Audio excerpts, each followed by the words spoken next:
Hello guys, welcome to technical minds. कैसे हैं आप लोग? तो guys, आज की वीडियो में देखने वाले हैं आई थिंक ये 13वां वीडियो है लाइब्रेरी मैनेजमेंट सिस्टम का। ठीक है, तो अगर आपने इससे पहले और वीडियोस नहीं देखा तो प्लीज़ इनको जरूर चेकआउट कर लेना। और guys, लास्ट वाली वीडियो में हमने देखा था व्यू बुक का, जहाँ पे हम देख रहे थे जितनी बुक्स हमने ऐड की हैं वो कैसे हम एक टेबल्स के फॉर्म में शो करते हैं, वो हमने लास्ट वाली वीडियो में अभी देखा था। ठीक है, तो आज की वीडियो में कैसे हम बनाने वाले इशू बुक, मतलब कि बुक को इशू कैसे करते हैं अपने सॉफ्टवेयर के थ्रू। ठीक है, तो ये क्लास ऑलरेडी बनी हुई है गाइस। ठीक है, मैं यहाँ पे आपको शो करके दिखाता हूँ। जैसे कि आपने ऐड बुक वाली क्लास करी थी, तो उसमें जो भी बुक्स आपने ऐड किए होंगे तो उसका डिटेल्स, जो उसकी बुक आईडी थी, वो सभी यहाँ पे आपको शो करेगा। ठीक है, तो मेरी पुरानी वाली जो मेरे ऑलरेडी बना हुआ प्रोजेक्ट है उसमें मैंने 4 बुक्स ऐड कर रखी हैं, तो वो चारों की आईडी यहाँ पे शो कर रहा है। मान लो मेरे को बुक नंबर 2 सेलेक्ट करना है। ठीक है, तो उसकी जितनी भी डिटेल्स थी गाइस वो सभी यहाँ पे ऑटोमेटिक फिल हो जाएंगी। तो बुक नंबर उसका यहाँ पे ऑटोमेटिक फिल हो चुका है, बुक नेम हो चुका है लेटर सी, मतलब सी की बुक थी वो। एंड कितनी क्वांटिटी है मेरी लाइब्रेरी में भी 10 क्वांटिटी है, तो वो यहाँ पे मेरे को शो करा है, बट मैं इसको एडिट नहीं कर सकता। और अब मेरे को यहाँ पे 3 डिटेल्स फिल करनी है। स्टूडेंट की आईडी, कौन सा स्टूडेंट है जो बुक इशू करवाने आया है, एंड उस स्टूडेंट का नेम और उसका कॉन्टैक्ट। ठीक है, और जब हम यहाँ पे इशू बुक पर क्लिक करेंगे तो हमारी सभी डिटेल डेटाबेस में जाकर सेव हो जाएंगी। ये हमको बनाना है आज की क्लास में। ठीक है, एंड सबसे मेन चीज़ है इस वाली क्लास में, इस वाले फ्रेम में, कि यहाँ पे जब भी हम क्लिक कर रहे हैं तो ऑटोमेटिक डिटेल्स अपने आप फिल कर दे रहा है वो उसकी। ठीक है, तो यहाँ पे jQuery की बुक आ गई। तो सबसे मेन सिनारियो इसका ये है कि यहाँ पे सभी आईडीज़ कैसे आ रही हैं और हम क्लिक कर रहे हैं तो ऑटोमेटिक बुक को कैसे यहाँ पे चेंज कर दे रहा है। ठीक है, तो मैं यहाँ पे मिनिमाइज़ करता हूँ। एंड सबसे पहले गाइस हम अपने प्रोजेक्ट में जाएंगे और एक क्लास बनाते हैं। यहाँ पर लाइब्रेरी में जाके राइट क्लिक करेंगे, जावा क्लास, एंड यहाँ पे हमको क्लास का नाम देना है इशू बुक। तो मेरी क्लास हो रही है वो बन जाएगी। यहाँ से जितनी कमेंट्स वगैरह हैं वो मेरे को यहाँ से रिमूव कर देनी है। तो देखो गाइस, मैं यहाँ पे आपको अब लाइन बाय लाइन कोड को समझाता हूँ। ठीक है, पूरी क्लास कोडिंग में लिख चुका हूँ यहाँ पे। तो देखो सबसे सिंपल है, सबसे स्टार्टिंग में तो मेरे को लाइब्रेरी यूज़ करनी है यहाँ पे, वो ऑलरेडी आपको पता है चीज़ें। ठीक है, एंड उसके बाद गाइस मैंने यहाँ पे क्लास का नाम एक्सटेंड जे फ्रेम कराया, इंप्लीमेंट कराया मैंने एक्शन लिसनर को, क्योंकि जिस बटन में जहाँ पर मैं क्लिक करूँगा लाइक दैट, अगर मैं यहाँ पे क्लिक करने वाला हूँ बटन में तो कोई एक्शन होना चाहिए। ठीक है, उसी के लिए मैंने यहाँ पे एक्शन लिसनर का यूज़ किया है। एंड यहाँ पे देखो मैंने जितने लेवल्स लिए हैं वो सभी के नंबर मैंने यहाँ पे दिया L1 L2 L3, क्योंकि मेरे यहाँ पे कितने लेवल हैं इशू बुक और बुक आईडी, इन सब के लिए मैंने एक लेवल दिया है यहाँ पे। ठीक है, 2 बटन्स हैं, 2 बटन मैंने यहाँ पे दे दिए हैं। और गाइस मेरे को 2 पैनल यूज़ करने हैं। फर्स्ट पैनल इशू बुक के लिए, सेकंड पैनल नीचे वाले पूरे डेटा के लिए। ठीक है, चॉइस देनी है मेरे को, क्योंकि चॉइस CS मैंने यहाँ पे यूज़ किया है, क्योंकि मेरे को यहाँ पे ये सब चॉइस बटन है। ठीक है, तो मेरे को यहाँ पे इसलिए चॉइस क्लास का एक मैंने वेरिएबल लिया है CH, और जितने मेरे टेक्स्ट फील्ड थे उन सब के लिए मैंने यहाँ पे कुछ वेरिएबल बना लिए। ठीक है, एंड गाइस उसके बाद मेरा यहाँ पे कंस्ट्रक्टर आता है। जितनी कोडिंग मेरे को करनी है कंस्ट्रक्टर के अंदर करनी है। बाकी मैंने यहाँ पे सुपर वगैरह का यूज़ किया है, फ़ॉन्ट लगाए हैं, आपको ऑलरेडी पता है। ठीक है, और गाइस यहाँ पे मैंने फिर क्लासेस, सॉरी, जो मैंने लेवल्स लिए थे उनके ऑब्जेक्ट्स बनाए हैं और उनके अंदर मैंने कुछ वैल्यू दी, जैसे issue book, book ID, book number, book name वगैरह, जो भी मैंने को यहाँ पे अपने फ्रेम में शो करानी है। ठीक है, एंड उसके बाद गाइस मैंने यहाँ पे तक को यूज़ किया है L1 dot set horizontal alignment, और जे लेवल में दिया मैंने डॉट सेंटर।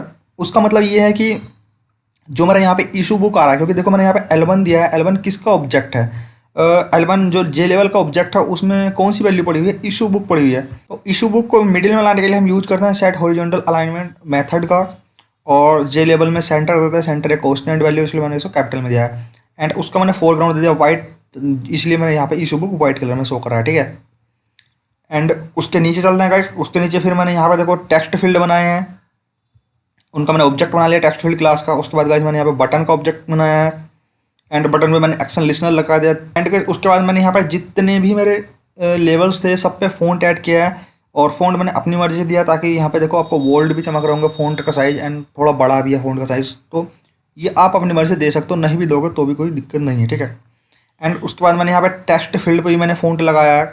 अब देखो टेक्स्ट के अंदर कुछ लिख रहा हूँ तो वो मतलब मेरे दिए हुए फ़ॉन्ट के अकॉर्डिंग वहाँ पे साइज़ दे रहा है। ठीक है, अब यहाँ पर देखो मैंने क्या किया है, TF6 डॉट सेट एडिटेबल। तो TF6 मेरा क्या है, TF6 मेरा ये वाला टेक्स्ट फील्ड है जहाँ पे आप 10 देख रहे हो लिखा हुआ है यहाँ पे। ठीक, इसको मैं एडिट नहीं कर सकता, ताकि क्यों एडिट नहीं कर सकता, बुक की क्वांटिटी है भाई, जितनी बुक की क्वांटिटी लाइब्रेरी में उतनी ही मेरे को शो करेगा यहाँ पे। मैं यहाँ पर छेड़छाड़ नहीं कर सकता। ठीक है, छेड़छाड़ करूँगा तो बुक की क्वांटिटी में बढ़ा भी सकता हूँ, और फिर नए डेटाबेस में वो गलत वैल्यू एंटर हो जाएगी। इसलिए आपको यहाँ पे भी एडिटेबल फॉल्स लगाना है, वरना आप यहाँ पे कोई भी बुक का नाम दे सकते हो। अब जो बुक का नाम दिया, इशू बुक करोगे तो डेटाबेस में तो यही वाली बुक जाएगी जो आपने अभी यहाँ पे नाम दे रखा है। तो आपको यहाँ पे भी सेट एडिटेबल फॉल्स लगाना है इन सब पे भी, वो आप खुद कर लेना जब आप करोगे, ठीक है। एंड इसका फोरग्राउंड मैंने रेड दे दिया यहाँ पे, इसलिए यहाँ पे 10 लगता है, आपको रेड दे रहा है। एंड बटन 1 पे भी मैंने फ़ॉन्ट अपने ऐड कर दिए, ठीक है। अब guys देखो मेन चीज़ आती है यहाँ पे चॉइस, चॉइस नाम का वेरिएबल था मेरा यहाँ पे, चॉइस क्लास का, सॉरी, ठीक है। तो मैंने यहाँ पे इसका ऑब्जेक्ट बनाया न्यू चॉइस। एंड अब देखो यहाँ पे मेरे को वैल्यू अपने डेटाबेस से उठा कर लानी है यहाँ पे, जब ताकि जितनी भी मेरे डेटाबेस में वैल्यूज़ हैं अभी, ठीक है, जितनी भी डेटाबेस में मेरे वैल्यूज़ हैं बुक की, वो सभी आईडी नंबर यहाँ पे आ जाने चाहिए। वो कैसे करेंगे, ट्राई कैच में लगाना जब भी आपको कनेक्शन बनाना है, ये बात हमेशा ध्यान रखना, ठीक है। ये मैंने मतलब कि कनेक्शन क्लास का ऑब्जेक्ट बनाया यहाँ पे, एक क्यू वेरिएबल लिया मैंने स्ट्रिंग टाइप का, वहाँ पे क्वेरी चलाई select ID from add book, ठीक है।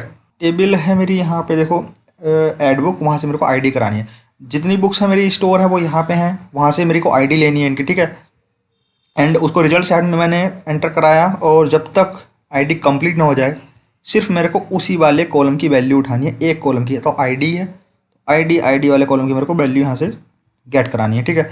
और उसको ऐड कराना सी एच डॉट ऐड, ठीक है, मतलब चॉइस में मेरे को ऐड करना C H dot add R E S T मतलब कि जिसमें मेरी वैल्यू आ रखी है अभी रिजल्ट सेट में, R S T dot get string, और मतलब कि इस वाले कॉलम की आईडी कॉलम की वैल्यू जो है वो स्ट्रिंग में कन्वर्ट होकर वहाँ पे ऐड हो जाएगी।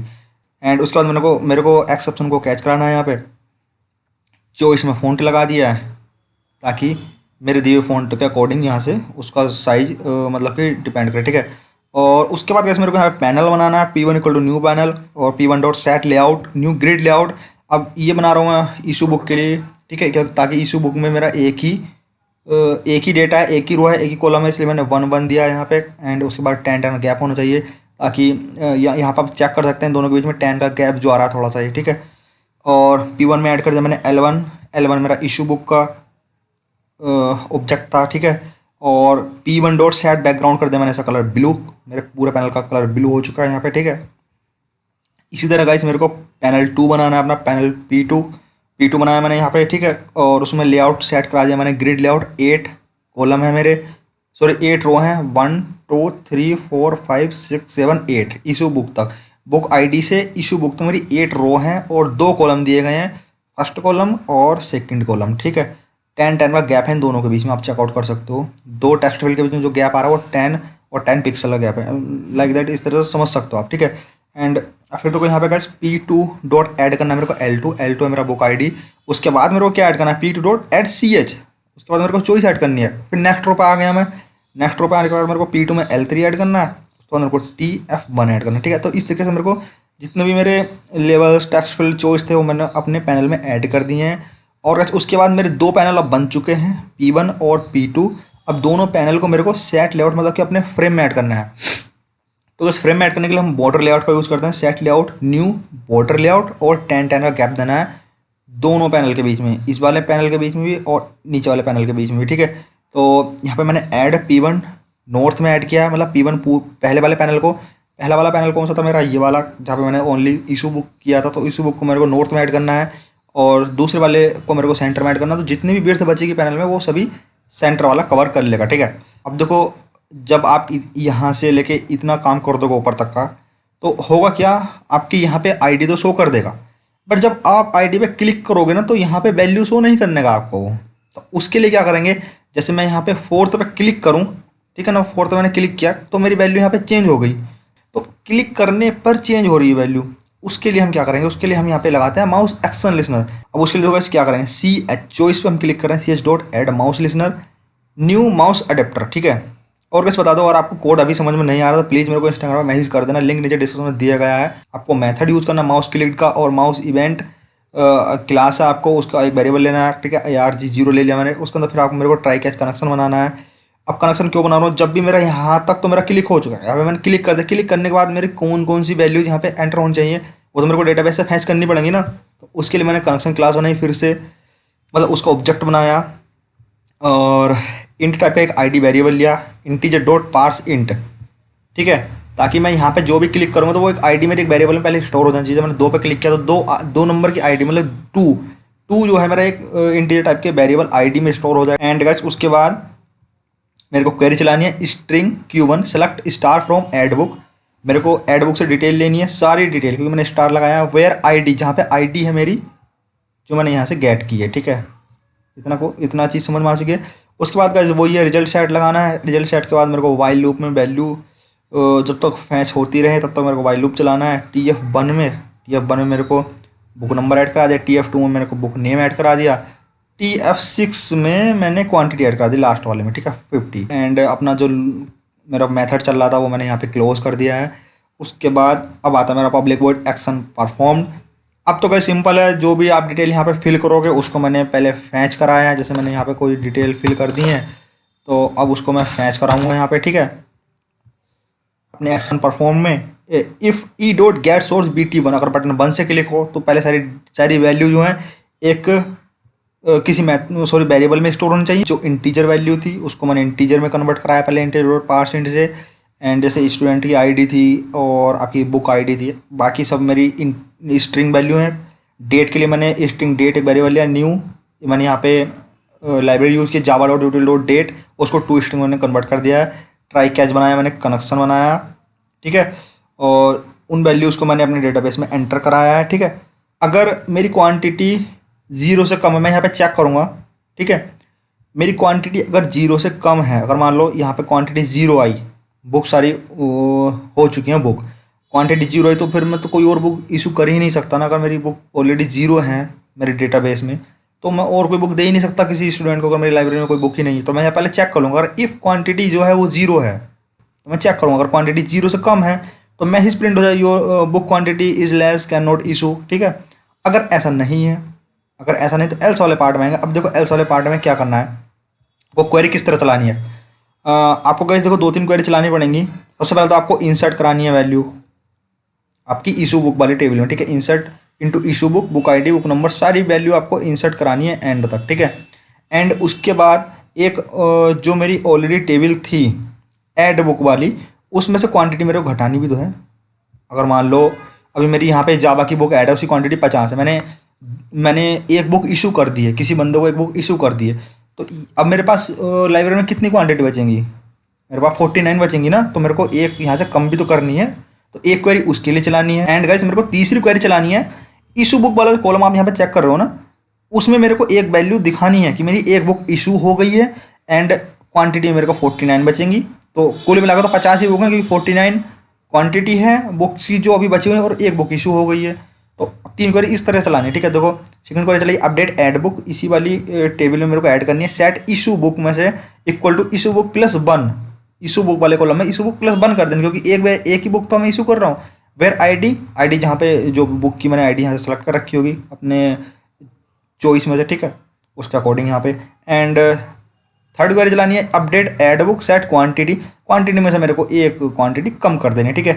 तीनों क्वेरी को एग्जीक्यूट अपडेट कराना है और इनको मैंने एक वेरिएबल में रख लिया है। सबसे पहली वाली जो क्वेरी थी, अगर वो रन हुई है, उसके अंदर 1 आ चुका है, अगर ये वाली एग्जीक्यूट हो गई है तो ए के अंदर 1 आ जाएगा, ठीक है, मतलब कि कोई ट्रू वैल्यू रिटर्न करेगा, ठीक है।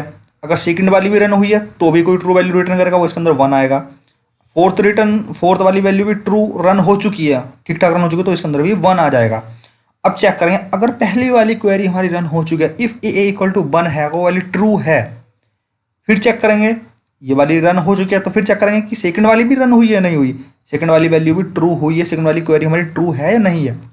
अगर सेकंड वाली भी क्वेरी ट्रू है तो फिर चेक करेंगे तीसरी वाली क्वेरी भी रन हुई है, तीसरी वाली भी रन हो चुकी है, तब हम ऐसे प्रिंट करें वो डेटा सक्सेसफुली अपडेटेड। और मान लो ये वाली क्वेरी नहीं चली, तीसरी वाली नहीं चली, ठीक है, तो मैसेज आएगा मेरा please fill the all details, ठीक है।